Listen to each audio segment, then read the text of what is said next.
Hi, nice to have so many people present in tonight's webinar on the greenhouse gas emissions from shipping.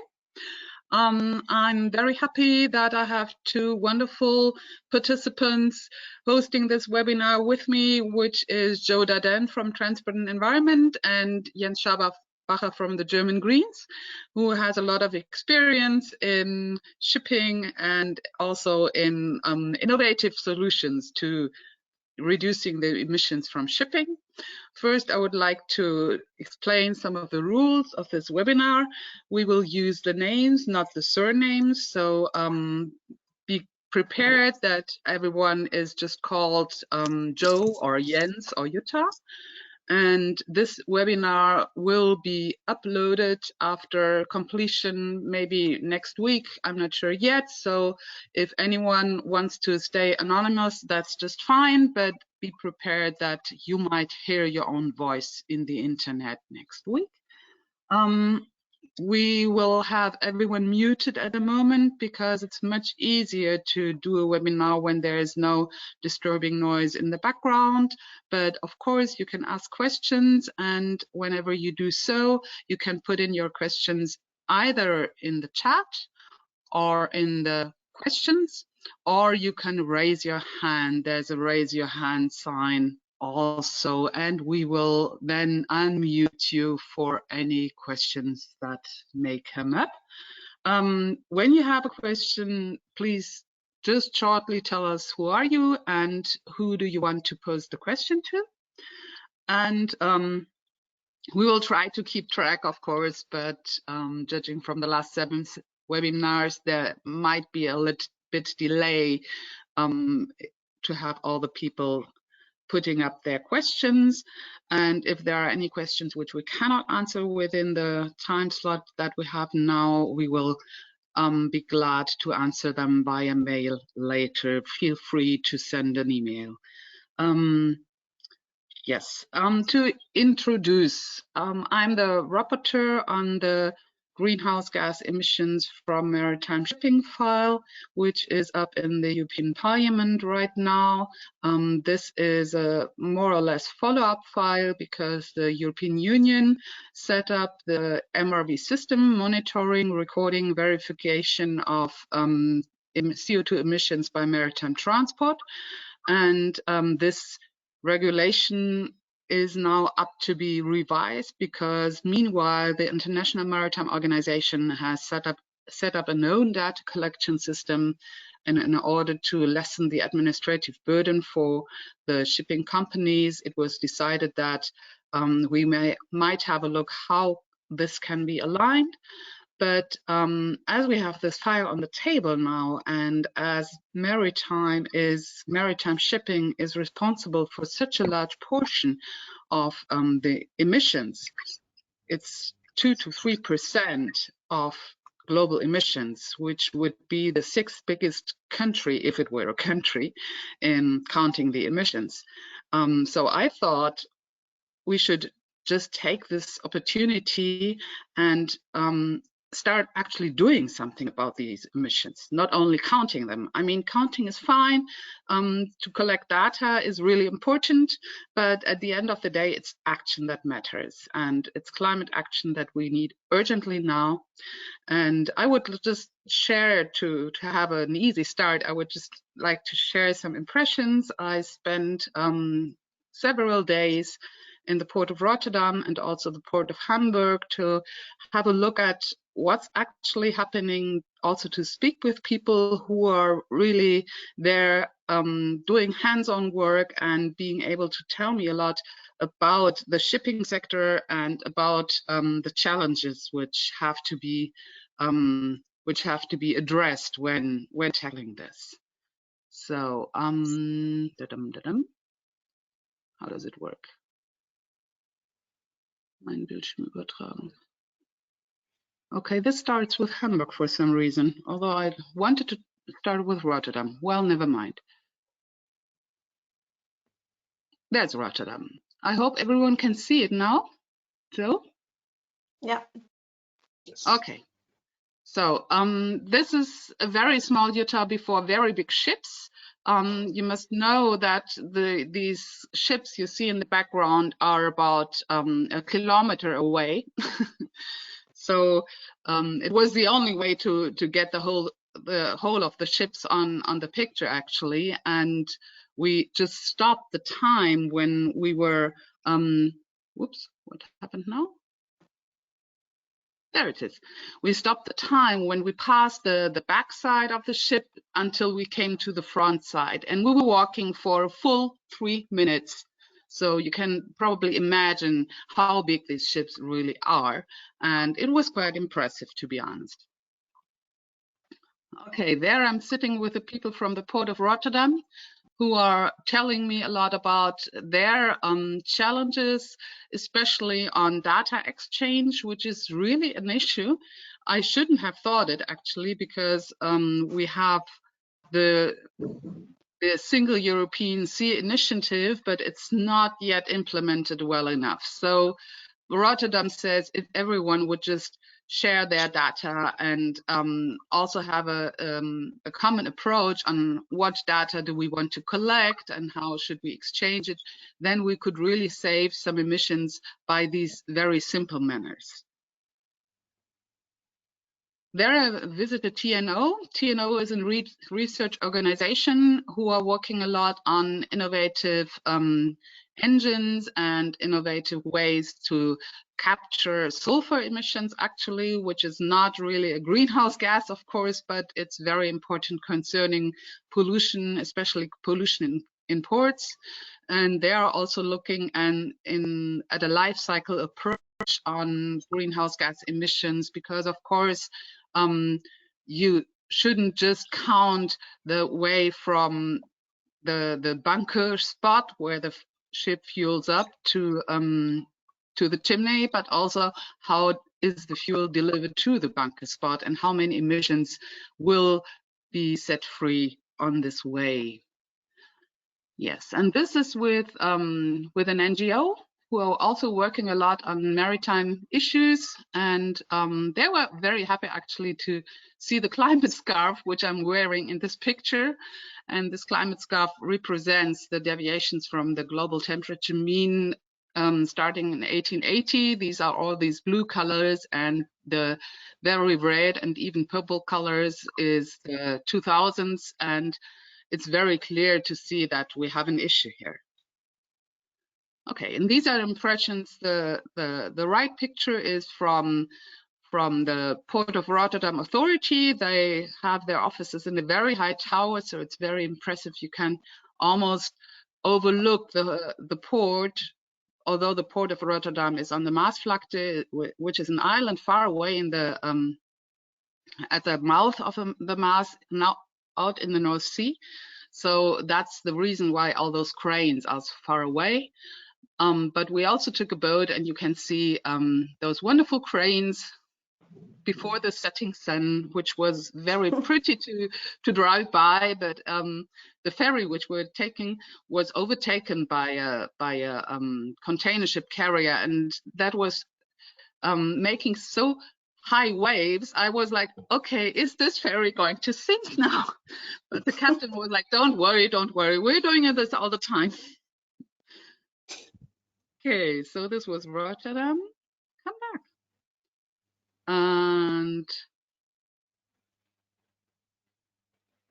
this is Hamburg, where we also see the port in the distance. The situation of the port is very much different because it's so far inland, and they need a lot more administration because they have to put, oh, I forgot to look up that word, Lotse. Someone who shows the ships their way into the port. They need 3 lotses for every ship.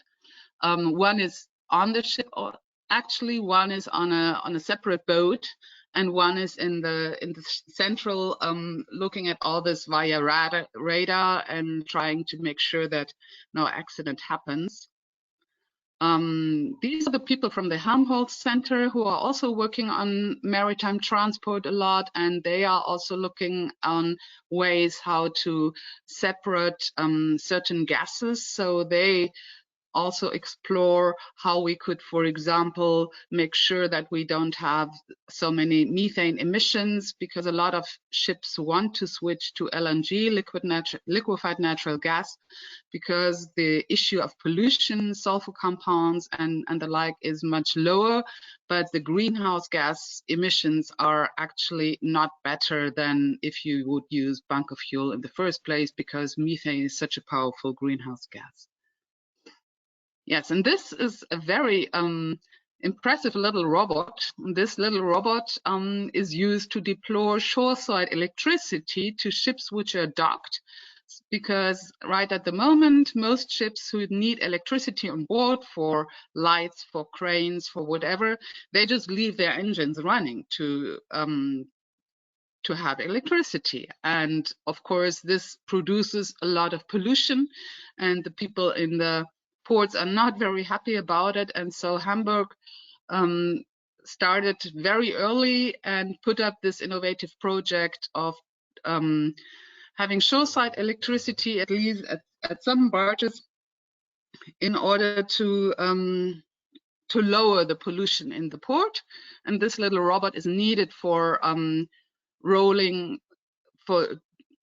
deploying and rolling back up those huge cables. And you can see here, this is very, very impressive. It's a huge building which you need for transforming the electricity which comes from the land to the 60 hertz, which is needed on most ships.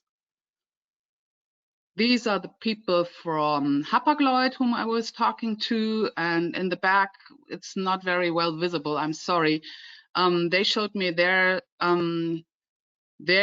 well, central, so to speak. They have an online system where they can follow the way of each ship. They can see which weather will be coming. They know when the ship is going to be expected in the respective port, and they can also say, okay, we have a storm coming up, so this ship will have to go a detour, and they can come up to the port in advance saying, okay, will it be a problem if we come later? And also the other way around, the port could say, well, we have a problem with a ship which is still occupying this barge, so if you would just come 8 hours later, that would be fine. And then they can come back to their captains and say, hey, slow down. Los Angeles is not expecting you until day after tomorrow. You don't have to hurry. And you can really save a lot of fuel that way.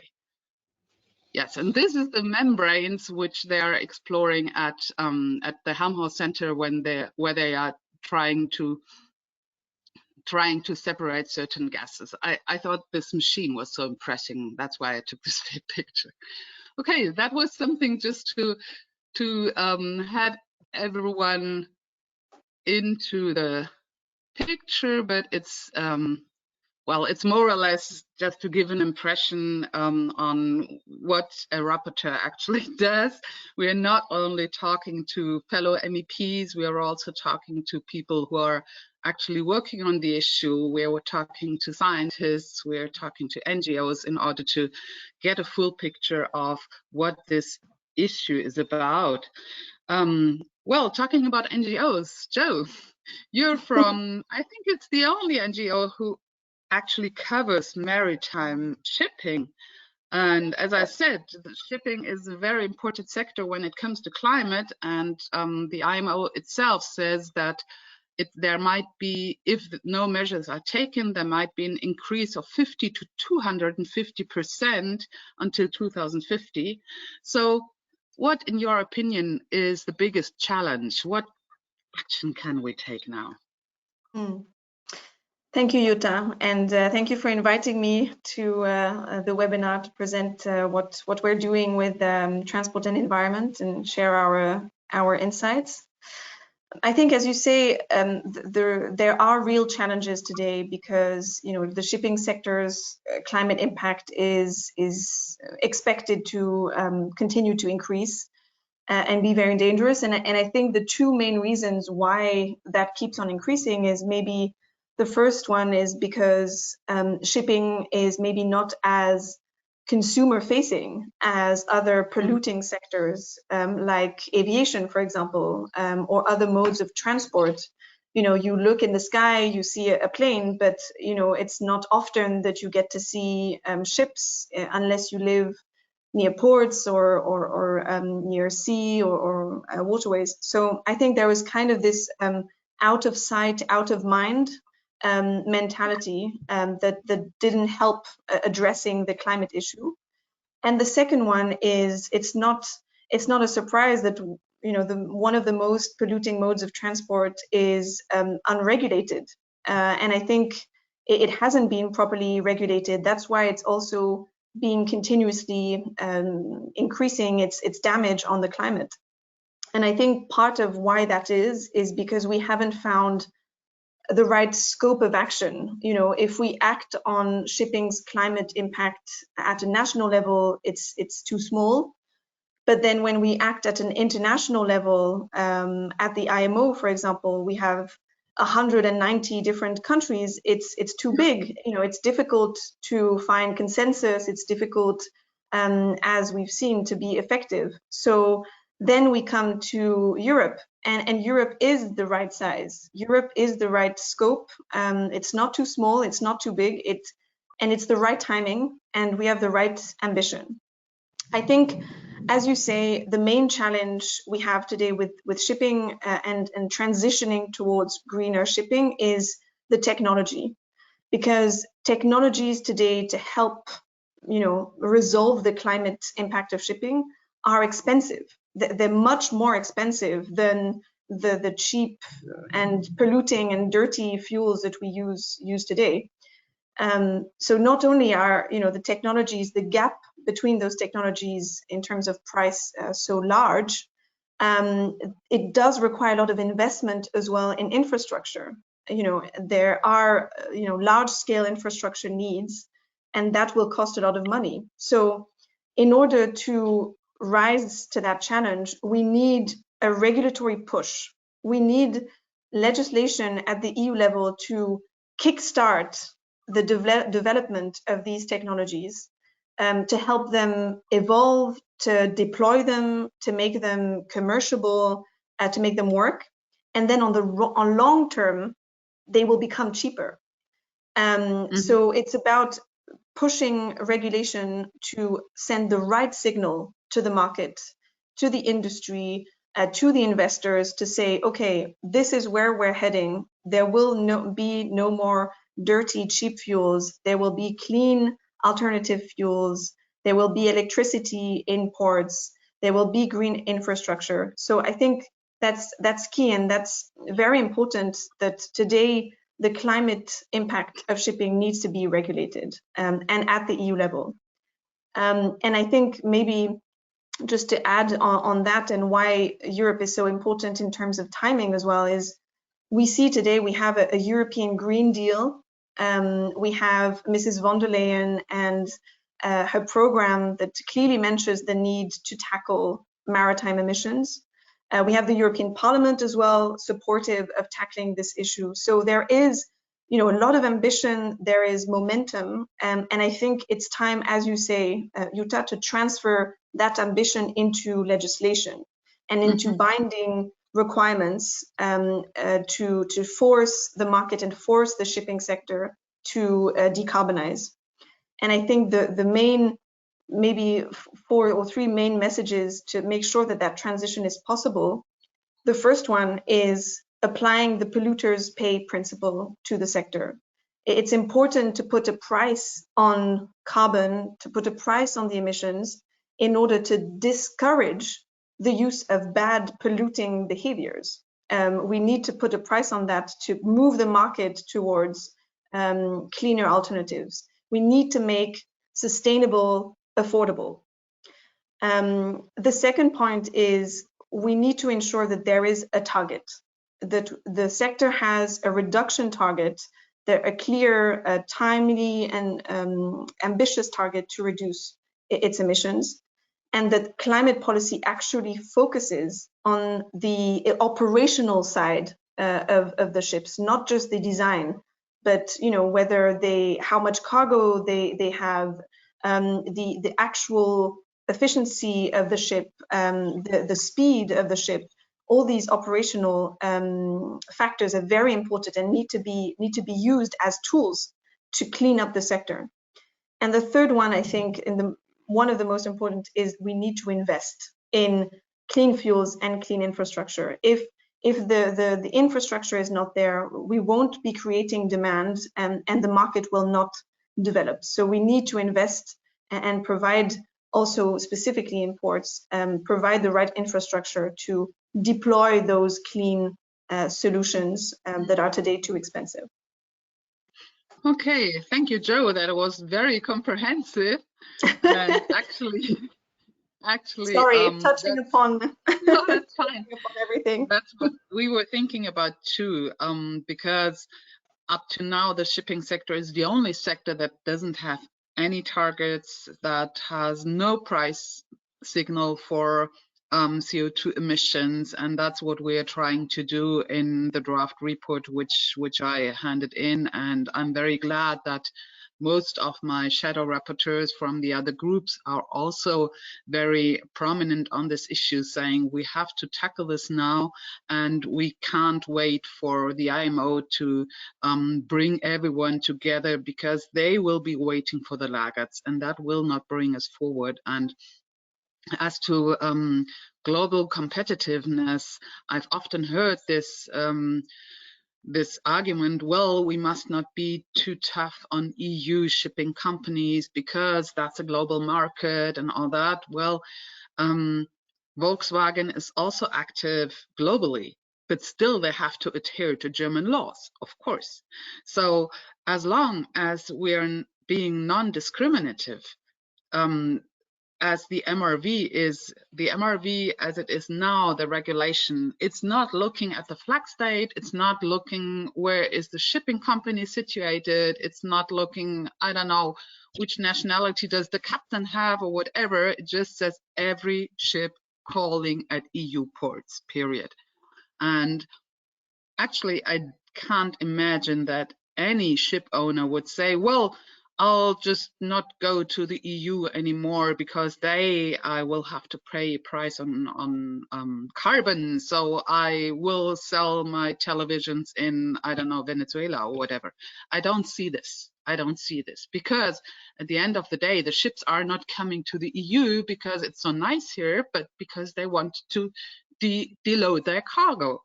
And we have actually looked in this carbon leakage issue, because of course that was brought up, saying, well, might not the ship then go to Marrakesh and unload its cargo and put it on trucks and go via Gibraltar or something, and that would create such a large detour. You would need much more time. You would have to pay for the trucks, which is still much more expensive than maritime transport. That you would need an ETS price of probably 1,000 euro in order to make this economically viable. So I think that's really important, putting a price signal on the emissions, but I think it's even more important having actually an efficiency target, because the price signal of the ETS will not be sufficient for these investments to come. But if you have a fixed target saying until 2030, you have to be 40% better than the average ship today, then you really know, okay, this is the way we have to go, this is the goal, and you can even make a plan because you have a decade time. And if you say, okay, I don't have the money to invest so much, well, you can still go slower, because just by going slower, you can really save a lot of fuel. But I would like to have Jens come in now. What measures for the future do you see, large measures, which really bring us forward? Large measures. Hello, everybody. Large measures, it's quite simple. We need to invest in electric fuels, and for that we have to ramp our production to a level which mankind hasn't seen before. Because for all ships today, we would need around 8,000, maybe 10,000 terawatt hours of electricity for producing electric diesel.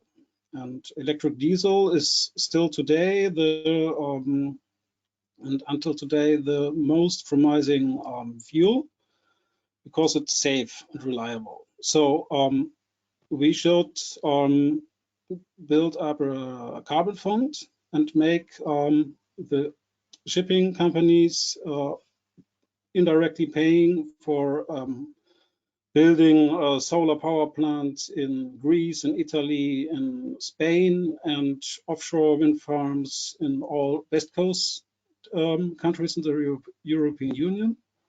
Why in Europe? Because in my opinion, political stability, long-term political stability is the most crucial factor for producing electric fuels and for long-term investments. That's the first most important factor, electric fuels. And then we also should develop a lot of sailing ships. Yes, I know there are a lot of people which are not fans of electric ships, but of wind ships. But wind ships are can maybe, I don't know, 1%, 5%, maybe they can reduce 10% of the overall oil consumption. And the technology could be complicated, but it's not dangerous. And wind is free for nothing. And there are already, Alphabet is doing research in wind kites for generating electricity. So I think sails could and should be developed no matter if they will be successfully used or not. It's an emergency. Yeah, because actually that's one of the questions which I received beforehand from Heinz from Germany, who said, well, why are freight sail ships not being explored more? Why is no one investing in this? Why is this not an option for most shipping companies? And all the people I was talking to said, well, we could use the wind power as a supplement by flattener rotors being installed on ships, but we should not rely on wind power alone for propulsion, because if you have unfavorable winds, you might need very, very long for your journey, and this is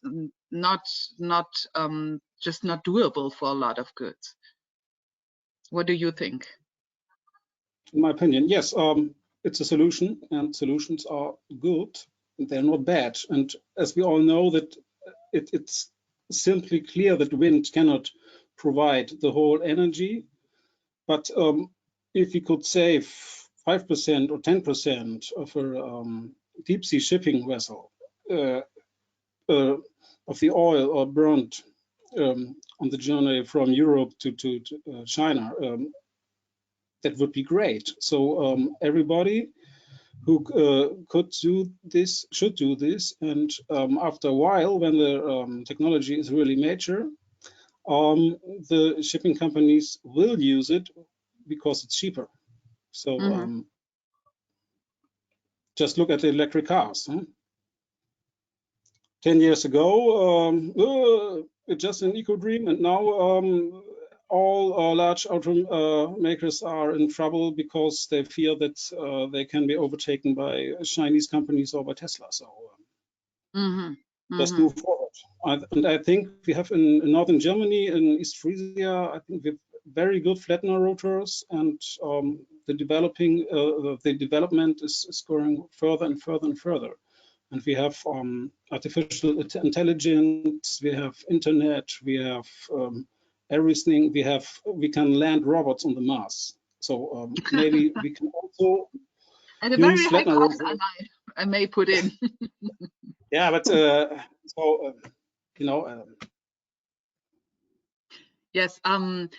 What specific measures would you propose setting quotas for making renewable fuels available in all ports on a time scale of, let's say, 5 years or 10 years? That's Siegfried from Germany who is asking this question. What measures could the EU take in order to make renewable fuels available in all ports? That's a big strategic question. I simply do not know now.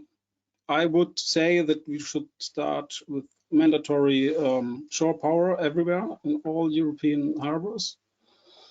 That's from a technological point of view possible. So we should start with this.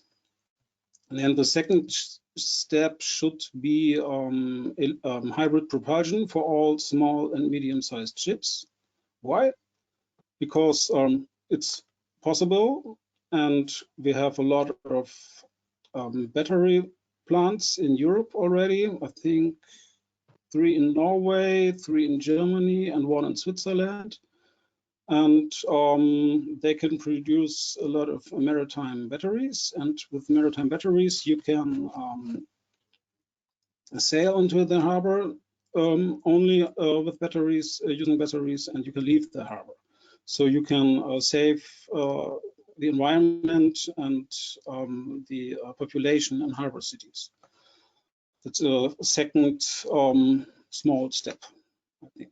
And, yes, and I have another question from Siegfried actually, which would be more on Joe's side, I guess, because you did this evaluation, and Siegfried asks, what are the first results of the MRV on shipping? And I know that Transport and Environment put in a lot of great work in evaluating those 11,000 entries in the database.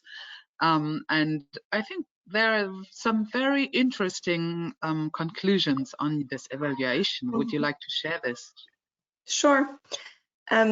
Maybe just to come back on this issue of mandating quotas or as we call them, fuel mandates, I think in general we're quite sometimes careful with those mandates, because by forcing a mandate without having a strong impact assessment, a strong analysis of what's possible, then we sometimes end up with bad fuels, and that was the case for biofuels and crop-based biofuels. So I think on that aspect, I think the way to promote electrofuels and to promote a different type of fuels, the operational CO2 efficiency standard is actually one way of doing that, because it forces the market towards technologies that are less carbon intensive.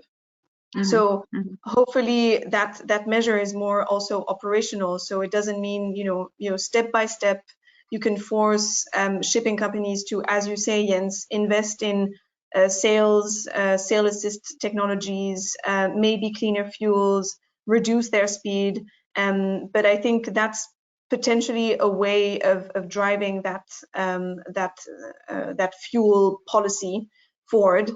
And the second point, I think, is about hydrogen in general. The hydrogen strategy that Europe is trying to have. I think it's important that shipping gets a part of that, because it's a huge market, and there are not a lot of available technologies for those sectors like shipping and aviation, those alternative energies. So I think if we can make sure that the hydrogen strategy, the European hydrogen strategy, is focused on shipping and on aviation, to make sure that we sort of streamline those sectors, that's important. Coming back to your question on the MRV, so yes, we got first set of data. It took some time to go through all the different sets of data, because it was also the first time. So there were some little glitches sometimes on the data that was published and then updated, etc. But in the end, we got there. I think the main finding is we realized how big the impact, the climate impact of shipping is. I think we saw, in total EU shipping accounting for more than 140 million tons of CO2 in 2018, which would place it, I think, in the 8th position in terms of polluting countries, if it was a country. And I think something as well that was impressive is the national shipping emissions. And we tried to make a comparison between the emissions related to shipping and the emissions related to passenger cars. And we saw for some and for many countries like France and Germany, also the UK and Spain, the shipping emissions in 2018 were larger than the emissions of all the passenger cars registered in some of 10 of the biggest cities in the country. And for some states like the Netherlands and Belgium, it was actually even larger than the whole total national passenger car fleet emissions in those countries. So that was one of the main findings, is to see how big the emissions are. And I think the second big thing we realized was there's a big gap between the design standards, so the energy efficiency of a ship at the design, and the energy efficiency of a ship in its operation, in its real world operation. And we again tried to compare as well with cars, and we saw cruise ships emitted up to 5 times more CO2 per passenger kilometer compared to, well, the average car fleet in Europe. So it was quite big when we say we kind of have a sort of Dieselgate scandal also in the shipping world, because we see that design standards don't properly reflect the actual energy efficiency of a ship when it's at sea. And I think that's why we think that climate policy for shipping needs to not only rely on design standards, but really focus on operational standards, because you can have the best design standards. If your ship actually burns the worst fuel and goes very fast with little cargo, then the energy efficiency will always be worse than what was designed at the start. So I think those are the two main measures. And again, something that we realized that we hope will change with this new revision of the MRV is the availability of some data. For some, we were able to make this calculation, this real-term calculation, because we knew the amount of cargo carried by some ships or a number of passengers. But by making cargo carried a mandatory requirement for ships to report is important, because that's how we can see in real terms whether the ship is efficient. So I think that's something that is shared, I feel, from the Parliament and also some member states as well, that's important. And then the last thing is to make as much data available and transparent as possible, because by showing the names of the ship's operators, so it could be a ship owner, but it could also be a charterer. By making that information transparent and available, we can see who is badly operating their ships. So we can actually indirectly influence them through reputational, concerns, to make sure that, oh, well, I know I'm going to report this data at one point and it's going to be made public. So maybe I should slow down. Maybe I should not use the most polluting fuel. Maybe I should think about the cargo efficiency, the loading efficiency. So by making as much data transparent and public possible, we can actually indirectly also influence the behaviors of some of the shipping actors.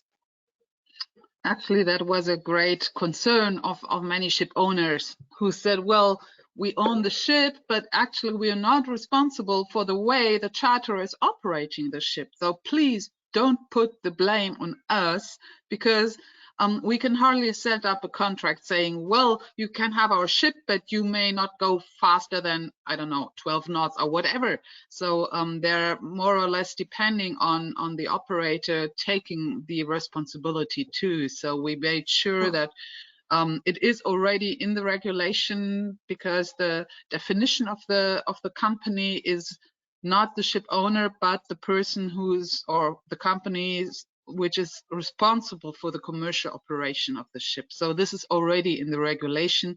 And I think it would be a good idea to really have this register being very transparent on that, and so that maybe there would be more of an incentive to really operate ships efficiently. Because I read this question in the written questions on what's the meaning of efficiency target. Well, efficiency is you take the CO2 emissions and divide it by cargo carried times distance traveled. Because of course, the larger the CO2 emissions, and the smaller the cargo and the distance, the worse the efficiency, and the other way around. So if you have the same emissions but you carry a lot more cargo, then you're being more efficient. And the IMO uses these efficiency curves for different ship types, because of course a container ship has other parameters than a bulk carrier or an oil tanker or whatever. So the IMO puts up different ship types, and then you have the size of the ship and the efficiency, and then you get these nice curves. And what we're saying is that in 2030, each of the curves should be 40% lower than it is today. And the good thing is that we're saying the curve, meaning the regression curves, the average of today, that's the point where we start counting. So if your company is a first mover who already has taken a lot of steps and is already 25% below the average, well, they only have to cover 15%.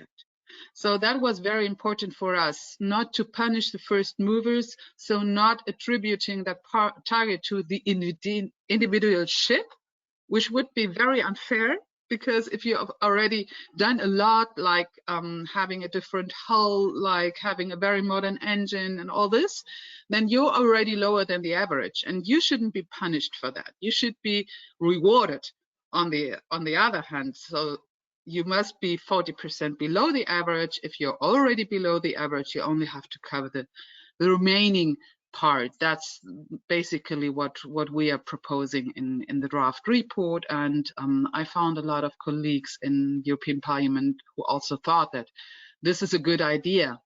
But I have a very tricky question from Justin. He says, good evening. I'll start with an obvious question, if I may. How can ship owners invest in low emissions technology if many of them are fighting for survival? Many thanks, Justin. Well, Jens, do you have an idea for that?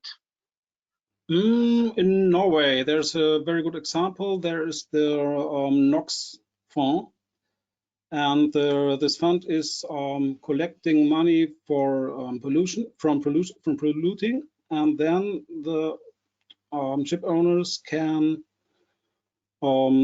get some money out of this fund to renew their ships, and yeah, and that's one way. It's a European-wide fund, or it's subsidies. You can also give subsidies. It's not impossible. It's like with electric buses. There are a lot of electric buses already in China.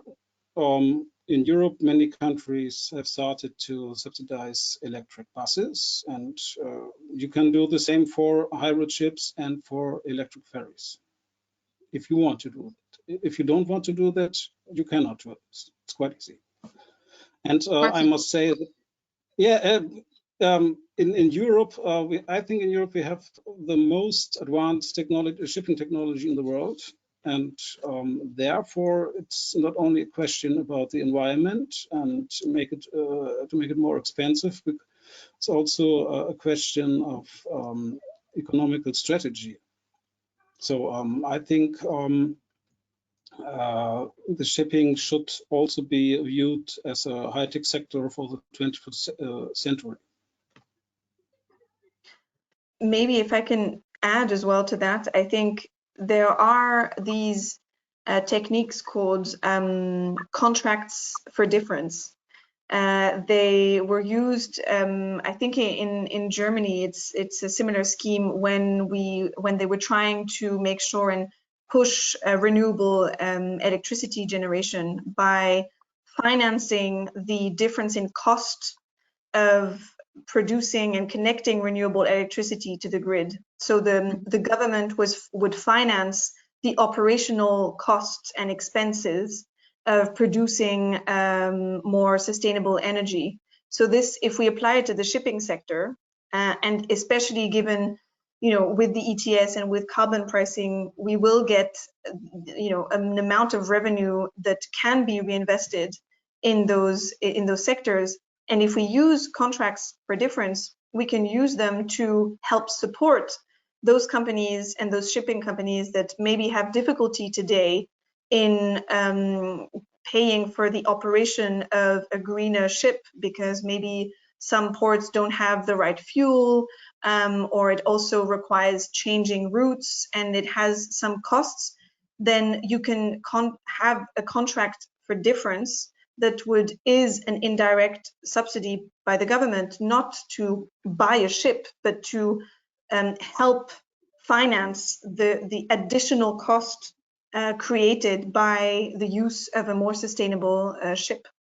So I think these options should be considered when it comes to deciding where the funds generated by the ETS or by carbon pricing, where do they go and how and who gets them. I think that's something that needs to be considered, because it is a concern. We need to help, as I said at the beginning, we need to help those companies invest, not only by pushing the market through regulation, but also giving out some support, some financial support.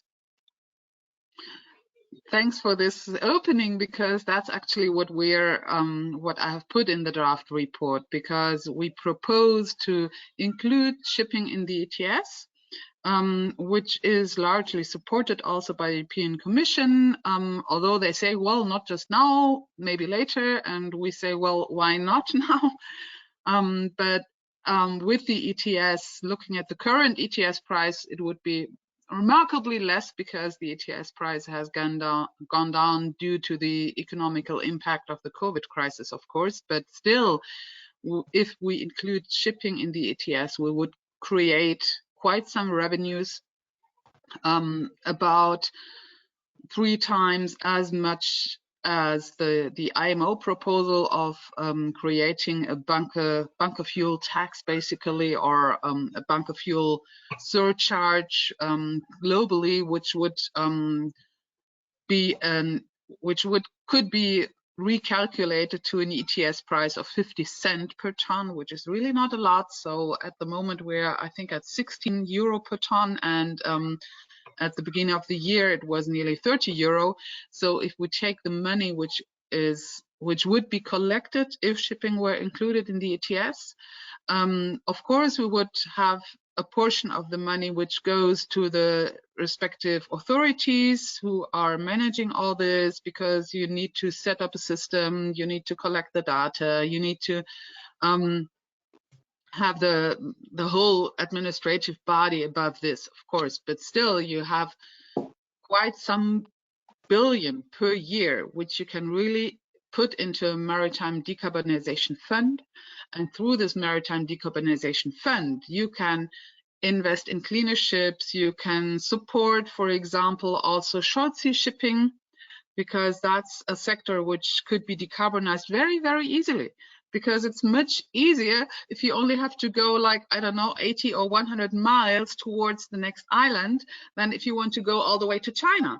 So why not start with smaller ships, which we have much better under control, so to speak, because if you go to an island in the Mediterranean, the danger of getting into a storm like at the Cape of Good Hope is much less. So you can explore different technologies, and help is not far away if anything goes wrong. So that would be a good field just to try out different technologies.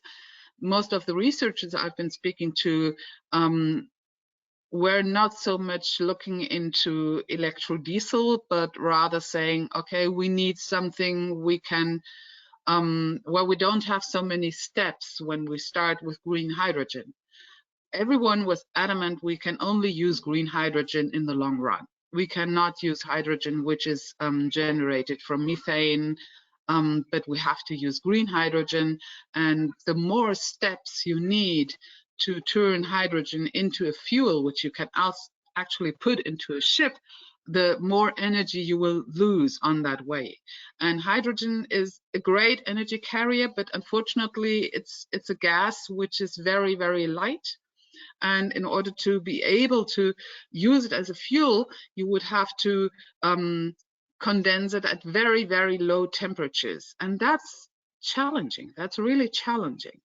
And so most of the researchers are looking into fuels which are derived from hydrogen. A lot of them are speaking about ammonia, which has the nasty property of being highly toxic, and also fugitive because it's a gas. And others are saying, well, maybe we should use methanol, which is also toxic, but only for humans if you drink it or if you bring it on large portions of your skin. If it were released in the environment, it wouldn't even matter. That was new to me too when I started my laboratory career, like, I don't know, 25 years ago, because I was like, okay, methanol, we can't put this just in the sewage because it'll kill everything. And then I read on this and I thought, okay, it's only toxic for humans. Microbes and even algae, they don't like ethanol, but methanol is no problem. So that could also be an alternative, because it's always easier to handle a liquid than to handle a gas.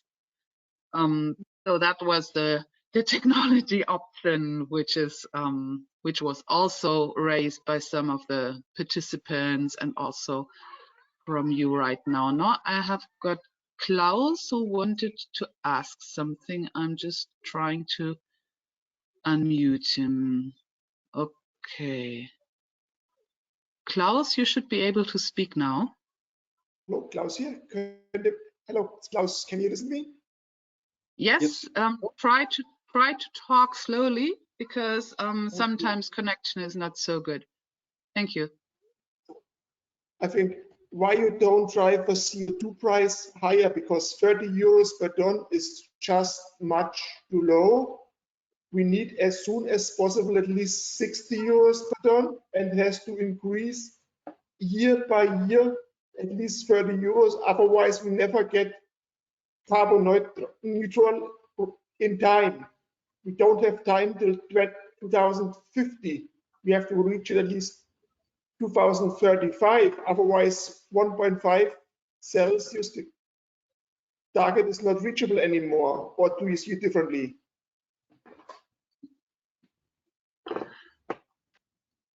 Well, well, actually, you're right. But the problem is we are already broadening this file very much, because originally it was only on the revision on the MRV, and now we're sort of broadening it towards ETS. What you're talking about, and I totally agree with you, we need to reach carbon neutrality much earlier than 2050. And of course, we also need a budget approach, which is something that the Commission really doesn't want to do, but it's the only thing that's scientifically sensible. But in the climate law, we don't see it either. But the points which you have rightfully raised, must be addressed in the revision of the emission trading system. The problem is that the ETS was revised in the last mandate, and there were some improvements which could be brought in, as our green shadows did find the majorities for those improvements, and for others they didn't find the majorities. And that's always the problem. You need a majority. And as long as we have not only parliamentarians but also member states who say, well, actually we would like to scrap the ETS as a whole, as Poland has said, and the Czech Republic has said, it's very, very difficult. I do agree with you. We need a carbon floor price in the ETS. We need a much faster reduction of the certificates, and we'll keep fighting for it, be assured. I have another question from, oh, did you want to add something? Sorry, Joe. No, I just wanted to add to that and say that there will be also a more general revision of the emission trading scheme planned at one point in the Green Deal. So that's an opportunity to strengthen the ETS, and you see how volatile sometimes the prices are, and making sure that the ETS is then built in a way that it can address that and absorb, you know, those additional allowances, make sure that the price keeps as stable as possible, and apply a sort of reduction factor so we can get towards climate neutrality faster. And the second point I wanted to say as well is, on top of a carbon price, by mandating energy efficiency standards, you also indirectly, you don't put a carbon price, but you push the market and to use cleaner alternatives and to move away from cheap, dirty, polluting fuels, because you know you have an efficiency target, and if you don't meet your targets, you can have penalties. So you can't keep using your polluting fuel and going super quickly and fast until 2030, because you'll have to reduce your energy efficiency. So I think that's also an additional measure to the carbon price, which is, yes, important because there is none, but there's also this operational efficiency target that will drive it separately. Yeah, thank you for this addition. Did you want to add anything, Jens? No.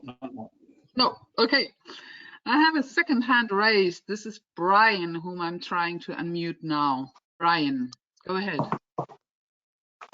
Can you hear me? Yes? Yes. Good evening, and thank you very much for the presentation so far. I'm sitting here applauding what you're saying and the proposals you're making, and thank you for all of that. My question is based on a technology innovation. My company, Calyx Limited, has a system for applying calcium looping to reducing emissions from shipping. This technology comes from our development of low-cost manufacturing of cement, and it is rather a radical solution, but it proposes it looks as though it could be a very low-cost way of reducing emissions and perhaps provide a good transition to the more ideal world that Jens is talking about of completely renewable fuels. However, it needs political and societal and social approval. And my question to the panel is, where is the best place to have that discussion and debate so that we can get a radical solution acceptable and interesting to the shipping world? Well, if you say that your technology would be available at a relatively low cost, then probably it would be best to address the shipping industry when they meet. I mean, we had the European Shipping Week, which was some weeks back. We have an IMO meeting which was postponed to fall, but there you have a lot of people who are really interested in these innovative solutions, I guess. And I have no clue on shipping economy, so to speak. So the ship operators should know what could be a solution for them. I'm only interested in reducing the emissions in the first place. Jens, what do you think? I think the same. It's the big problem is that we're talking about energy transition in shipping, but we cannot think energy transition in shipping without thinking energy transition on land, because we need a lot of energy in any scenario, and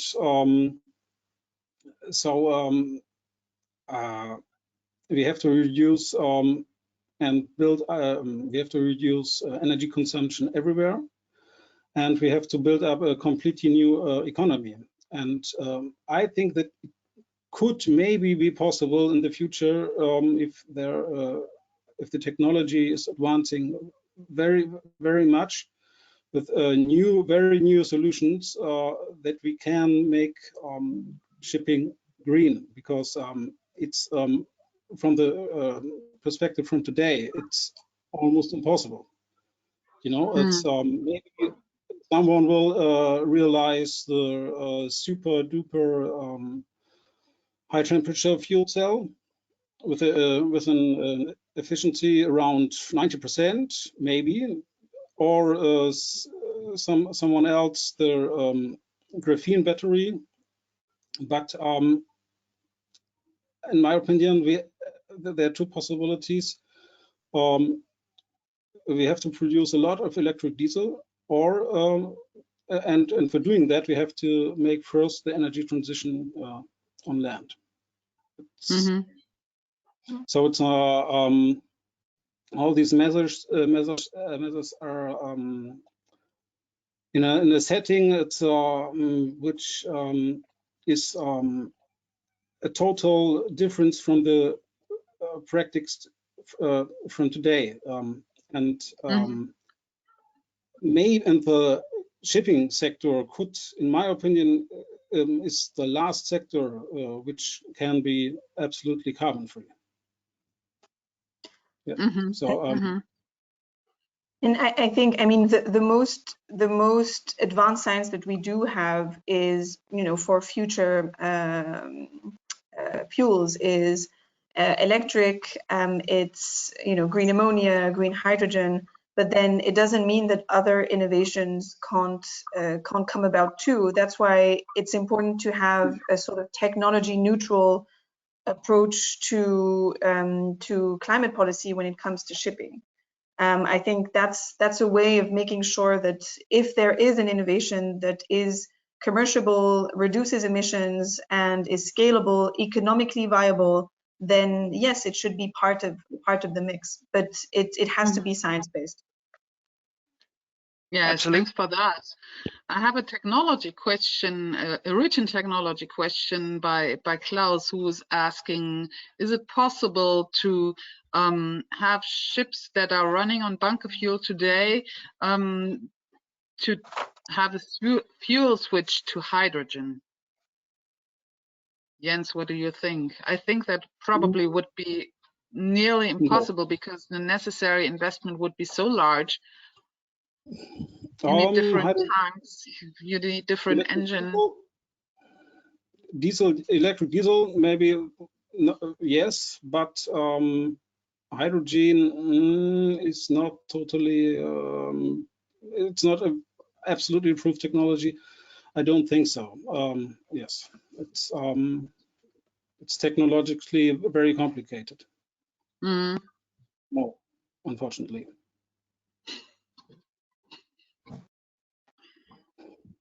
Okay, and but I'm trying to. But that does not mean that that does not mean that you should not try it. We have to develop every option. Yes, and another question of Klaus was why do ships not have why don't ships have to pay for their CO2 emissions when they are making a port call in the EU? That's actually what we are trying to get into legislation, that they have to pay for the CO2 emission, and also that this payment, of course, must cover the whole journey, not just the portion that is taking place in EU waters, but it has to cover the whole journey. And what it might be that in the future there might be more regulations like that. So, for example, if, let's say, Singapore would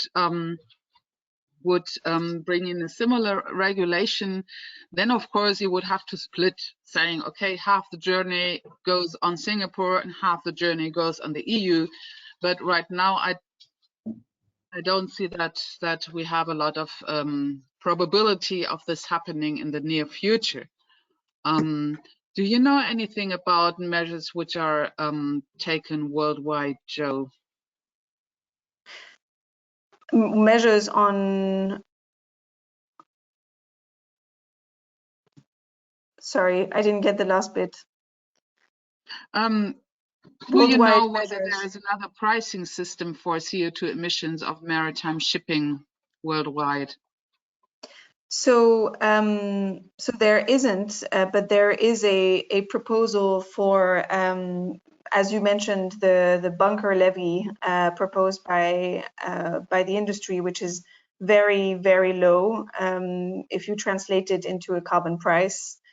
I think something that we have to be careful about as well is when we talk about carbon pricing, people always assume, oh, well, we need a tax. And in order for it to be environmentally sustainable, we need a fuel tax. And unfortunately, fuel taxes at a regional level are very difficult to implement. They're very, easily avoidable because of how far a ship can go with a bunker of fuel. A ship can easily go and bunker outside of Europe to avoid a European fuel tax, and then just continue polluting the waters with the fuel that they bought in outside of Europe, and then refuel when they go out of Europe. So I think, in terms of coming back also to the question about carbon pricing, the ETS is not enough, but the ETS is at least flag neutral. The scope is actually quite large and could cover a lot of different ships. The price signal will get better as soon as we help the ETS be stronger. But I think the notion of a fuel tax at a regional level is quite difficult to implement, and it won't have as much environmental and economical value than what some people portray it for. Mm-hmm. I have another written question from Nicholas saying, hydrogen, happy to ensure that EU hydrogen strategy encompasses and even focus on maritime. What we need are regulation that will create a demand for clean fuels, except for biofuels, which are limited. They are all made from clean hydrogen. Yes, very much so. And that's what I meant when I said that we must make sure that it's really green hydrogen that the EU hydrogen strategy is focusing on, because of course at the moment most hydrogen is just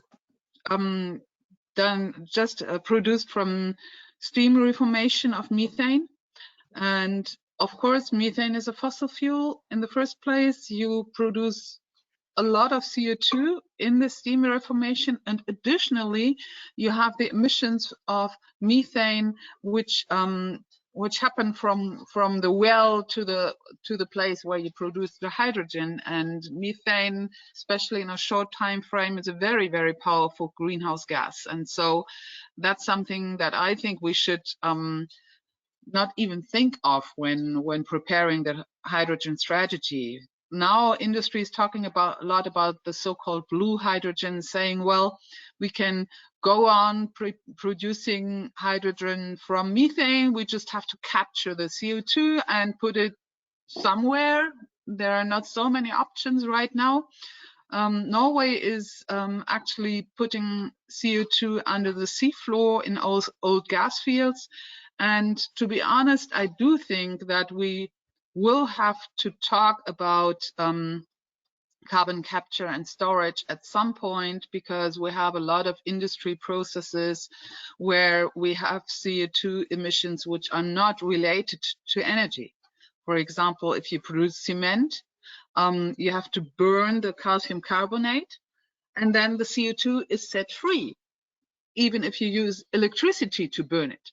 And this CO2 will always be produced as long as we use cement. And actually, I don't see at the moment that all houses in the future and all bridges and all that will be built from wood.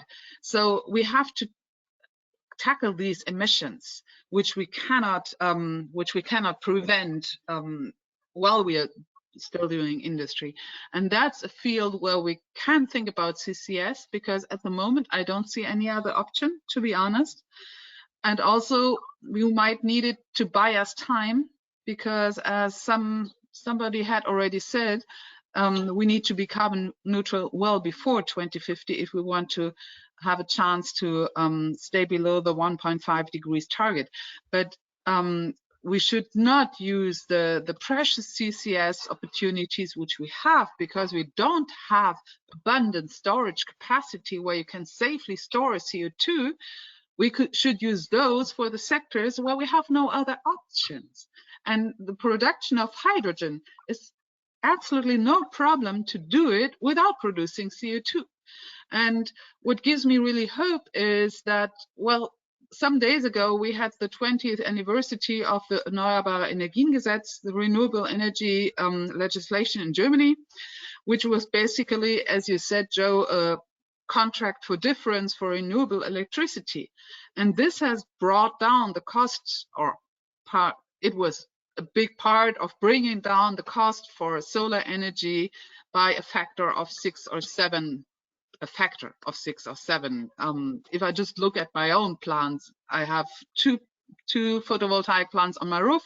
The old one was built for 6,500 euro per kilowatt, and the newer one, which I built 5 years ago, was built for 1,200 euro per kilowatt. So you can easily see how much cost reduction was possible just by creating this demand and creating a predictable demand. And I'm pretty confident that we have, with hydrogen and electrolyzers and all sorts of possibilities to produce green hydrogen, are basically coming back to electrolyzers. And they're at this point of the learning curve.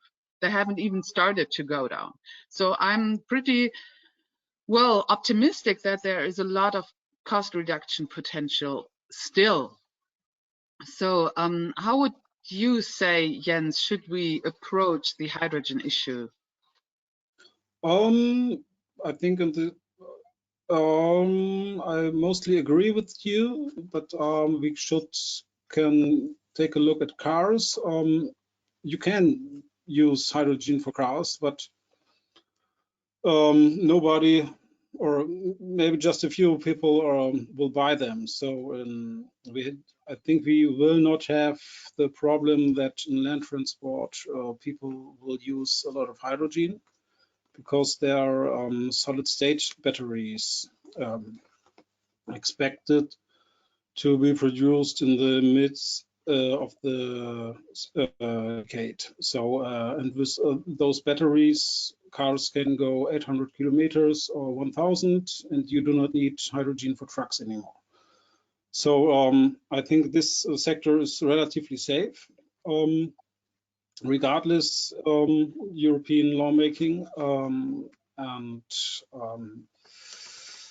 The main problem with hydrogen is not hydrogen itself. Hydrogen is a necessary technology and fuel, but batteries are better, so that they're part of batteries and sails and bicycles and everything what is more efficient than hydrogen has to be increased, and on the other hand, hydrogen, the use of green hydrogen has to be increased on a cost of carbon fuels and coal and nuclear power.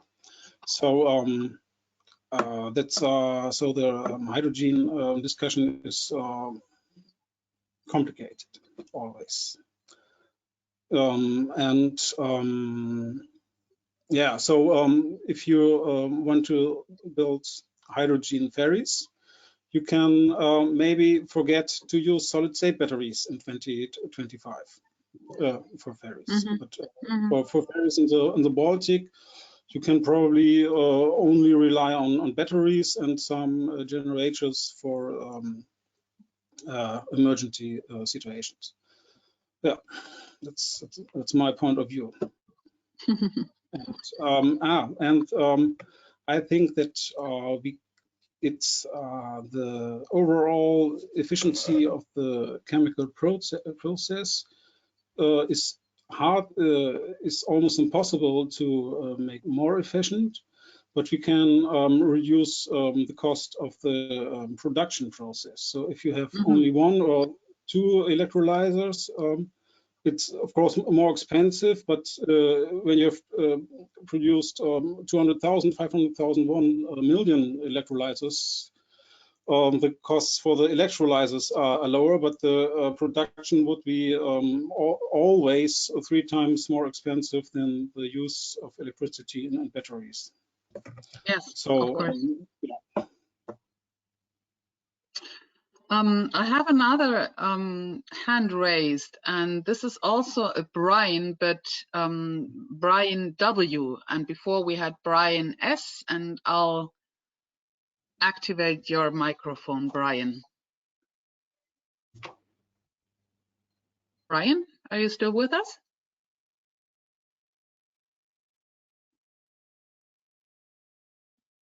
Okay. Maybe he just left the webinar, so sorry. I'll mute him again. So Brian, when you come back, please raise your hand again. And I have another written question by Laura. I was living in Barcelona before, and to me it was astonishing how there was no public outrage about air pollution caused by the port. I think this is due to individuals simply not being aware of the issue and the related health effects. What do you suggest to create more awareness? I believe if people are well informed, they will demand change, and change will happen more quickly because the issue rises on the policy agenda. Well, Laura, I think that's actually the point. I mean, as far as I'm informed, Barcelona already has an initiative running saying we will not accept any further pollution of our port, and that they want to make it mandatory for ships to employ measures to actually lower the pollution. Also, there's the initiative for a cleaner Mediterranean, which also addresses the issue mainly, of course, particulate matter and sulfur and nitrogen oxides, not so much CO2 emissions, obviously. So we have seen some progress in this field, and what I put in the draft report is also that the Commission should explore how to employ a zero emission port initiative. Now that's pretty tricky, and I have to explain why didn't you put in a stronger demand on this? Well, the thing is that the MRV regulation is handled by the Environmental Committee, and the ENVI committee does have a say when it comes to pollution and to emissions, but not when it comes to ports. And I did not want the transport committee stepping in saying, well, then we want shared competence and we want to have a say on everything that's in this regulation, because the transport committee is a little bit more conservative than the environmental committee. So I thought, okay, we will tackle this issue within a file for the transport committee, and we'll just invite Commission to become active on that, to start really a cleaner ports initiative, which focuses on the investment which can be done by ports and also the demands which ports could put up for ships calling there. For example, a Commission should, in our view, explore ways to make ports set different fees regarding the pollution of the ship. If you have a very clean ship, then your fee is lower. If you have a very polluting ship, then your fee for making a port call is higher, because then ship operators would be incentivized to use less polluting ships. Joe, did you look at this issue too? I'm just thinking if Transport and Environment was tackling that. No, I think it's a very good point, because it is clearly an issue. Air pollution created by ships, so the sulfur, NOx and SOx is a big issue. And although it's not related to the MRV per se, because it's not a greenhouse gas emission, but air pollution, I think that there could be ways, and there have been some proposals to try and maybe monitor more, as we do for the CO2 under the MRV, but have a similar data set for the sulfur or the NOx that is released by the ships coming to European ports. And maybe that's a way of trying to get a bit more understanding, or understand a bit more the impact and the level of air pollution that is taking place. Even though we don't need to measure it, we see it and we feel it on citizens' health. But I think, as you say, having a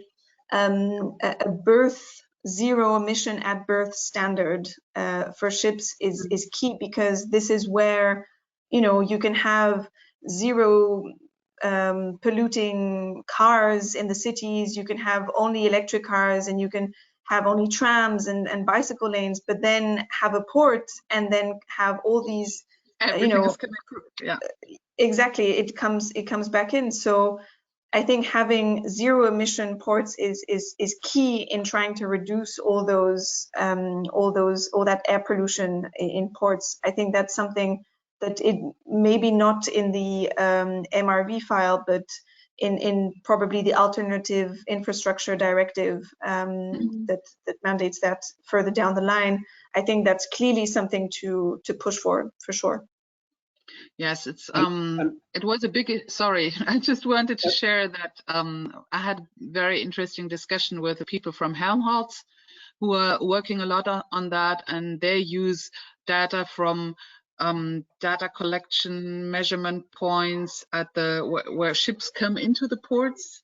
They also use satellite data from the Copernicus program, which can measure at least the bigger NOx emissions, not the smaller ones, of course, so you can't pin it down to a ship, but you see which routes are taken by the ships. You can see that it from the satellite data, which I found very fascinating when I was there.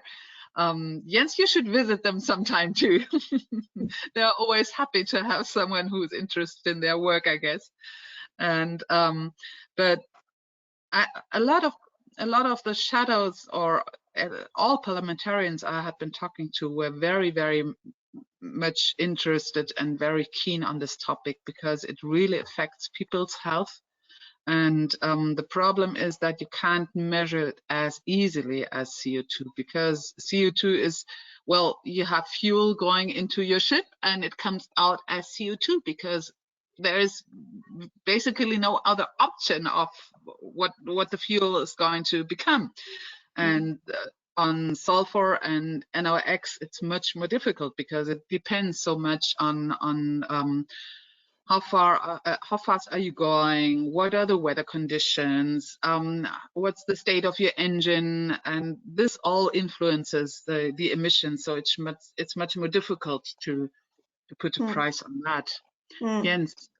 And there are a lot of green port initiatives in Europe, also from authorities, and of course by several really good NGOs all over the continent, from Hamburg in Norway. They're very good in fighting against port pollution. And just use Google and you find a lot. Really, and I think these people are fighting since 30, 40 years against port pollution. So they know a lot, and they know how to fight. And I think maybe also something going towards zero emission ports. I think there's also, you know, in the northern seas, we have the sulfur emission control area, which is called SECA. And in the Mediterranean Sea, we don't have such a similar measure. So ships that go to the northern seas have to use a fuel that has less sulfur content inside. So meaning that, you know, it's supposed to be a bit more, a bit better for air pollution. But in the Mediterranean seas, there's no such requirement yet. There's a European one, but then the SECA goes even further. So I think there's something there as well to push for. And I know a number of NGOs are pushing for a Mediterranean sulfur control zone. So that's maybe something also to look at. And city planning, because a lot of cities are planning neighborhoods close to ports, and I don't think that living close to polluting ports is very recommended. And so it's right now. Right now, but once it's all zero emission, it will be fine. Yes. But if you want to develop an area for housing, you can only do it with acceptable air conditions. Yes, and it's a question of being modern or not modern. In Paris, they are restructuring the city for green transport, for example. And in Amsterdam, their diesel boats are banned in the future. They just ban them, and so yeah. So okay, I see now Brian W has come back, so I'm trying to unmute you. Brian, go ahead. Thank you. Can you hear me now? Yes. That's great. Great. I was here before. I just had to get more creative because the sound was going into my office remotely as opposed to where I am physically. I'm Brian Wood Thomas. I'm with the World Shipping Council. We have offices in Brussels, Washington, and Singapore. And I wanted to speak to a point that's come up on a few occasions in the call, namely the industry proposal before the IMO. And it was discussed in a carbon pricing context. And I just wanted to clarify, emphasize that that proposal is not meant to establish a price on carbon. Clearly, if it was, the price would need to be dramatically larger. The proposal is a very specific technical undertaking. Namely, from our perspective, we believe for us to get where we need to be in the sector, and in our opinion, where we need to go is to go to zero emission ships. And if we are to do this, especially with larger vessels, we believe there needs to be significant acceleration in the technical work surrounding some of the most promising candidates, such as ammonia, green hydrogen, etc. And the dilemma we face today is the engineering systems to use those fuels on large ships just does not yet exist. And it's a critical pathway. And so consequently, our proposal is to focus intensive funding that's devoted to the maritime sector to advance us to get to zero carbon ships. It's not intended to be a carbon price. And we also tried to construct that proposal to be politically plausible relative to the political challenges we face at the IMO, because we have so many governments that need to agree to this. So I just wanted to clarify really the purpose of that proposal. Thank you. Okay. Well, thank you for your input. So it was not so much a question as more the input. But I'm happy for your input actually. I trying to, well, never mind. I'm still having to get accustomed to that system. But I would like to have another question right out to you, which is from Charlie. Operational index, I've got two questions. First, do you know how big the difference between EEDI and EEOI, meaning design index and operational index, in the EU in fact is? And second, a weakness of the EEOI operational index is probably that the operations depend a lot on the road, different weather conditions, etc., and perhaps other conditions. Can that lead to unfair conditions between different operators on different routes? Thanks a lot in advance. Well, actually, I seem to remember that the difference between EEDI and EEOI was about 40% or something like that when you examined the data on from the MRV, I guess. So the actual consumption was 40% higher than the design index. And I think, yeah, of course, the operations depend a lot on the route, but I'm not sure whether you have sorry, if you, Joe, know by heart how many different routes there actually were when you looked at all the data input in the MRV. So in terms of the performance gap, it does depend on the ship types. Sometimes, as you say, it could be sometimes up to 10 times the design efficiency. And I think that even with weather conditions, I think as it's an average over the year, I guess it's not only just about weather conditions. There are also other factors that play in. But I think, I mean, even though it could be linked to weather conditions or it could be linked to other elements. Oops, sorry. Other elements. I think. I think the main thing that we have to remember is that we need operational measures in any case. We can't just think that a design standard is sufficient to regulate the climate impact of shipping.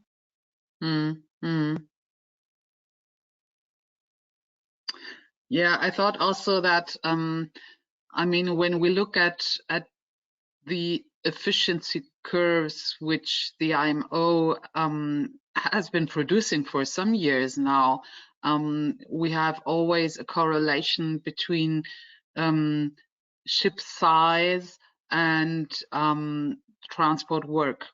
So if you use a small ship, you will probably not take the route from Shanghai to Rotterdam, for example. And on the other hand, if you have a huge container vessel, you'll probably not go from Rotterdam to Antwerp with all your cargo, because then you would have gone to Rotterdam in the first place.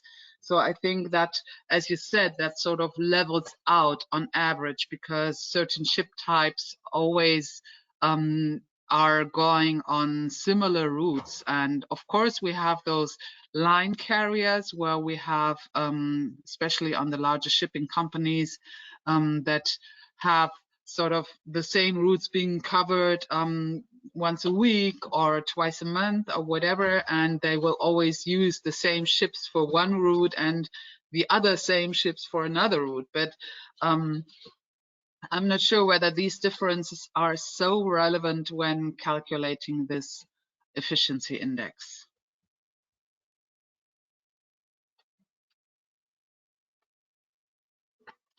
I'm trying, there's another question.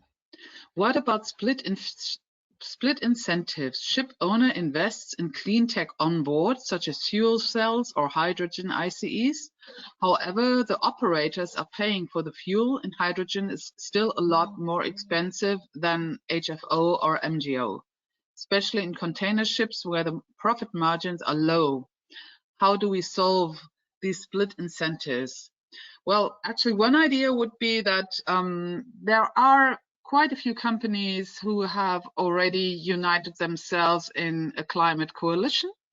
So we could make these companies who say that they want to act on climate, we could hold them accountable, saying, okay, are you ready to pay a surcharge on your transport on the transport of your goods from wherever you're importing your basic materials? Or for example, textile companies are mostly not doing production in Europe, so they're importing too. So if we have a coalition of the ambitious in the business sector, why not make them pay a surcharge in order to be able to shift the cost between the ship operator and the customer?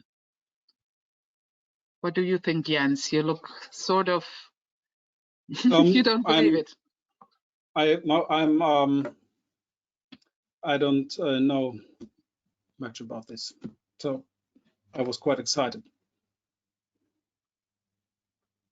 No, I think you're right, Jutta, but I do agree that at one point someone will have to pay for this solution.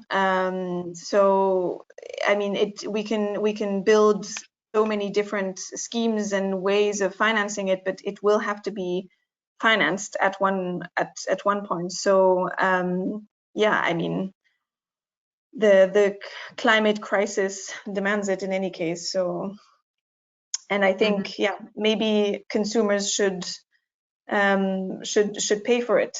But yeah, it's something to look at and look into. And they must also ask for it and create the demand for it, basically. So if a consumer says, I want to know the carbon footprint of the good I am buying, then the business has an incentive to look that the carbon footprint is not so big, maybe. I have another question, which is very specific to what T&E did on the MRV data. Do you compare, for example, when comparing with Belgian car traffic, the ships that are flagged in Belgium or owned in Belgium, or CO2 emitted in Belgian waters, or ships transporting Belgian trade, or ships calling at Belgian ports? If the latter, for the entire route, imports and exports? I'm asking because it may not be so clear. We have looked at, for example, the assignments to the flags here, and there's another link. Well, I guess we have the same issue in Germany, because people keep saying, well, Hamburg emits so much with its port. And I'm like, okay, but Hamburg doesn't have the port just for fun. You're all buying goods that come through the port of Hamburg. So it's more or less the responsibilities of all the customers, not only of the people living in Hamburg. I think just for the MRV study, you can find it online, by the way, where we explain the methodology. But basically what we took is all ships calling at Belgian ports, and there is a lot of data that is on the European Commission statistical website that actually also shows the amount of trade that is handled by ports, and you can have a breakdown as well of on those that trade in volume and cargo. So there's a lot of information there that you can get. But yeah, you can check online our report for the complete methodology. Okay, thank you very much. I'm just looking there. Don't find it. Philipp, was schreib's mir denn da? I just wanted to make sure that everyone who's interested in the presentations which were shown at the public hearing in the Environmental Committee, I have put the link in the chat because of course the presentations are still online and on the side of the European Parliament and the ENVI committee, and as I said, I have put the link in the chat, and in case anyone cannot copy it from there, just write me an email and we will send you the link again. That's absolutely no problem. Okay, then what's this? My question. Oh no, we had this already. There's a trade-off between, a question by Nicholas. There's a trade-off between cost, the closer to pure hydrogen, the cheaper, and energy density, combining hydrogen with another element to make ammonia or methanol or synthetic diesel. For these reasons, pure hydrogen seems better for short distance shipping and other fuels for ocean-going ships. Yes, I guess we can all agree to that. We had this already. Oh, that's an interesting question. How can we ensure that hydrogen bunkered outside of the EU is really renewable? Well, that's an issue which is always being addressed. We have also that question coming up with the carbon border adjustment mechanism, which is now being discussed in Parliament, as Commission will come up with a proposal pretty soon. I think at the end of the day, we'll have to find a way to have a more or less global monitoring system. Or what do you think, Joe? I think there will be the need for a global system, and I think in general the discussions that most people have between the IMO, the international level, and the EU level, the regional level, I think it doesn't mean that one comes without another. I think the EU should lead because it has the means to, it's the right time, and it has. For the MRV, for example, I mean, the EU adopted its MRV system, and then the IMO adopted its own system. So maybe the EU can sort of adopt its own carbon pricing system and a goal-based measure. Then maybe the IMO will be pushed to do the same. I think on trying to report the quality of the fuel and the CO2 emissions, I think the MRV is a good tool to do that because we can try to make sure that the MRV includes some form of life cycle assessment of fuels when it tries to monitor or implement the data. So making sure that there is that life cycle assessment in the MRV is a way of addressing those concerns of having fuels bunkered outside the EU where we don't really know where they come from and how they were produced. But if they're monitored and reported, especially under the MRV, then we get to know more clearly where they come from. So I think the MRV is a good way to do that. I think the question was more in like, well, there is a ship which is calling at our port, and the ship operator claims, well, that's green hydrogen which I have on board, or rather that's ammonia produced from green hydrogen, whatever, and how can you make sure that this is really the case? And that's what I meant. I mean, my former career was more in the laboratory and chemical sector, and also I have quite some experience with quality management systems, and we basically, that's the same thing. You need a consistent way of monitoring what is happening worldwide. In my case, it was the good laboratory practice I was acquainted with, and this is a common regulation by all OECD countries and some non-OECD countries, because they are saying we should not we should save money. So if there's reliable data on these chemical properties, then we can just use this data instead of repeating all the studies. But then you really have to make sure that the data is reliable, of course.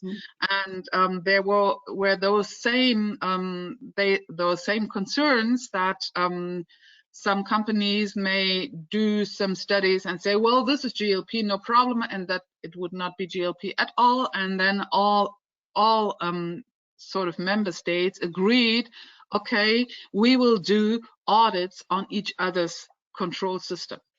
So of course you can still have fraud, you can still have people cheating and all that, but at least you have the possibility of looking how are they working. Is this really reliable data, or are they just making it up, sort of? And I think that's something that could be helpful here, to have a, let's call it, certification system with very strict measures, very strict parameters, saying, okay, we have a quota of so and so much whatever, or we have certain limits on let's say CO2 emissions or greenhouse gas emissions, or how can we make sure that the green hydrogen from country X is the same green hydrogen than in country Y.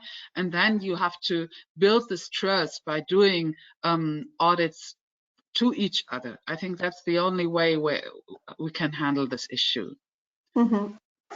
There's another question. Is there any majority in EP, in European Parliament, inside for your plan to expand the MRV regulation into a kind of ETS regulation? After all, the Commission wants to make its own proposal for ETS in shipping. What is the status quo of the discussions? Well, the status quo of the discussions is that I turned in my draft report, it's a month back, yes, about a month back, and no, even longer. And then it was open for amendments, and then everyone turned in their amendments, and then they went to translation service and all that, and now we have the whole package of amendments on our table, and my trainee has done a great job in sorting it and just looking where, in which recital does who want basically the same thing as we want in recital 1 and all this sort of things. To cut a long story short, there's a lot of support for extending MRV to ETS already now and not waiting for Commission. So of course, I haven't had any shadow meetings yet. The situation being as it is, we will probably have them webinar style, because we don't know when we'll be able to meet in person again. But right now it looks pretty good. We have a lot of very similar language being turned in by the different political groups. So I think we'll really have a very good proposal, and we'll be able to enter trilogue by the second half of the year. There will be a vote in ENVI probably in May and in June in plenary, but that depends on when will we be able to hold committee meetings again, because it might be a more complicated vote than just a yes or no. That depends on the shadow meetings. How well can we find compromises? If there's a lot of compromises, then we might be able to vote on it remotely in a single sitting and all that. But it's all in a good way, and actually also the majorities are very encouraging.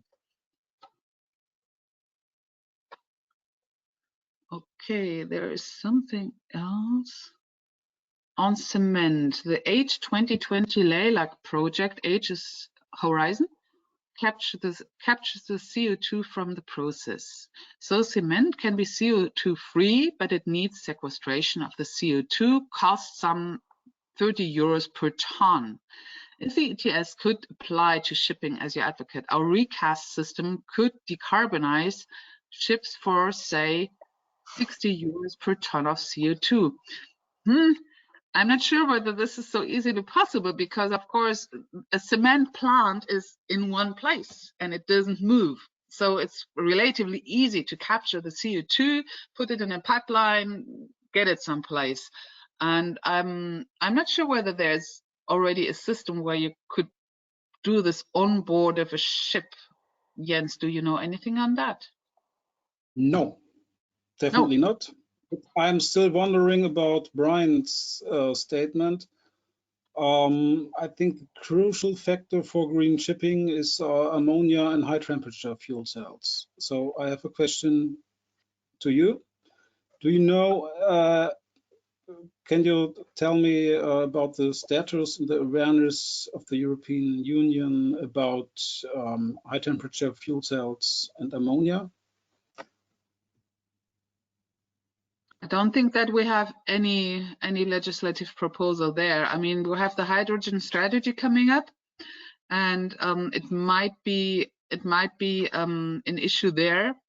Actually, we would like to see that the hydrogen strategy focuses on hydrogen being reserved for those hard to decarbonize sectors, as has been said multiple times. But I'd be very interested in this issue. If you have any literature on that, I would very much like to read it. If you could forward it to me. I will do. Okay, there is another question from Beate. Thanks, Joe, for mentioning the need for a Mediterranean emission control area equally to the one already installed in the North and Baltic Sea to reduce sulfur, nitrogen, and harmful particulate matter emissions. Best Beate. Oh, that's not a question, that's a statement. Sorry. Okay. Oh, and there's also a question on cargo carried. Ronald, thank you for your answer. I meant, how would you monitor the EEOI, especially if cargo volume data is not reported in tons and not at ship level, and ships also use different operational measures, speed reduction, to impact their EEOI? It's not the problem that they use different operational measures. Why not? But at the moment, we have in the current MRV, cargo carried is mandatory. And it's only that the DCS system by the IMO says we don't want cargo carried, we only want deadweight tonnage, so to speak, the size of the ship. And for us, it was very important that cargo carried remains a mandatory parameter. The Commission said, well, maybe it should be voluntary only, but I think that that won't do the trick. Because at the end of the day, you can only compare efficiency if you know how much cargo the ship carries. And I heard also by some of the operators, well, that's a difficult issue for us, because then our concurrents could see how much cargo we are actually carrying on our ships, and then they could just copy our business model by saying, well, you have done these and these journeys and you never had a full cargo on board, so maybe you should just take our cargo without even charging so much, because your ship is not full anyway. But as far as I know, you can't see the data on the single journey unless you I mean, when I looked into the database, I only saw the aggregated data for the whole year. Isn't that the case, Joe? Yeah, no, it is the case. But I think the single journey, the single journey is not visible. So I think that's also one of maybe, you know, the limitations of some of the analysis that we're doing. It's only aggregated data, indeed. Mm-hmm. Mm-hmm. And do you know whether I agree with you that the cargo carried, you know, should not be voluntary, but should be made mandatory. Yes. And what do you think of the point where the commissions did not align with IMO, because IMO includes even ships from 400 deadweight tonnage, whereas the EU starts with 5,000. Mm. To be honest, I think it's still, when you look at the amount, we had access to some data that showed us the amount of ships that would be covered, and additional ships that would be covered if we go towards a 400 a limit and not 5,000. And we would cover quite a few ships that would fall into the category, and a lot of maybe, you know, bulk carriers, quite a few container ships, passenger ships as well. So I think there is space to move on the scale, and I think as the United Nations you know, Convention on the Law of the Seas does also include those limits, those tonnage limits, that could be possible to increase the scope to cover more ships, at least when it comes to monitoring and reporting. It could be a useful exercise to cover as much as possible, to get as much information as possible. Okay, okay, but it's not a game changer, so to speak. I think the game changer is more about what kind of data you collect and how transparent and public you make it. I think that we already have quite a lot of information. We know that it covers 140 million tons of CO2 already. So I think, you know, there is a lot there to be done already on the data and the scope that we have. I think it can always be improved, and things can always be improved. But indeed, I think the main focus should be on that data and the scope that we have today. Okay. Someone wanted to know wanted to get the link to the study by TNE, which whoops.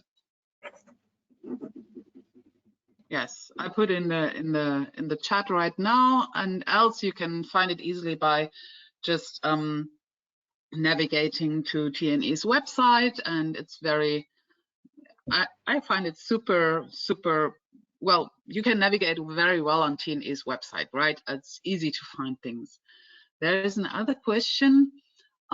Several EU member states are pushing for a goal-based approach at IMO. Is a similar approach where the solution is linked to the target which should be achieved not possible at a EU level, or are prescriptive measures dictating the solution the only way forward? Thank you for the webinar and happy birthday, Joe. Well, I think what we propose are not prescriptive, or we're not dictating the solutions. We're just saying, here's your target. It's entirely up to you how you reach it. Whether you go more slowly, whether you try to build flattener rotors on your boat, whether you use hydrogen, or whether you invent a new hull with wonderful possibilities on how do you call it, where your ship does just shoots through the water without any resistance or something. You can do what you want. You just have to reach the efficiency target. So I think that's quite a goal-based approach. And but as Joe has said, I don't think that we are very well advised to wait for IMO, because IMO, well, we have this issue at IMO that mostly the big flag states can shape the discussion very much, and the big flag states don't have any incentive on having stricter measures, because the more ships, the more trade, the more income do they have on their registries, and so they are rather not being very progressive. maybe with the exception of the Marshall Islands, because they are feeling the impact of climate change very, very heavily. It's 8 o'clock. I'm just having a look at my timer, and actually time just was flying by. I couldn't believe it. So thanks everyone for being with us. Thanks to Joe and Jens for giving valuable input. We will have an upload of the recording as soon as the technical issues are solved, and you know, there has to be some cuts and technical stuff, I don't know. Thank you very much to Aldo and Philip in the background, who made all this possible and helped with the technical issues. And if there are still any questions, please do feel free to send me an email, and I'll do my very best to answer it. And now to everyone, have a wonderful evening. At least here it's still light outside, so maybe go for a walk, enjoy some fresh air, and stay healthy. Bye. Thank you. Bye. Thank you. Bye.